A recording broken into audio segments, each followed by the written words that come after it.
Setelah menjalani pemeriksaan selama 10 jam lebih, dua pejabat di Kabupaten Nagan Raya ditahan oleh Kejaksaan Negeri Sukamakmur karena terkait korupsi dana pembangunan jembatan gantung Pulau I, Kecamatan Kuala. Kedua pejabat yang ditahan untuk menghindari menghilangkan barang bukti masing-masing BS selaku kuasa hukum pengguna anggaran dan TDS PPTK di Dinas Cipta Karya Kabupaten Nagan Raya. Keduanya diduga telah membantu kontraktor sehingga negara dirugikan sebesar 315 juta rupiah. Pihak Kejari juga menahan 4 orang lain yang diduga terlibat korupsi pembangunan jembatan tersebut. Mereka masing-masing 2 orang kontraktor pengerjaan jembatan dan 2 orang pengawas pengerjaan.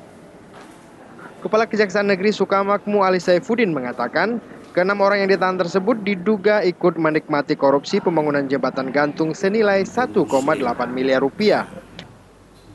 Mereka kami dakwa melakukan tindak pidana korupsi terhadap pembangunan jembatan yang dibangun di Pulau I, Kecamatan Kuala, Kabupaten Nagan Raya, yang ternyata jembatan tersebut dikerjakan tidak sesuai dengan kontrak. Tidak sesuainya antara lain volume kurang dan ada beberapa item pekerjaan yang sama sekali tidak dikerjakan. Pihak kejaksaan masih terus melakukan penyelidikan lebih lanjut untuk mencari tersangka lain.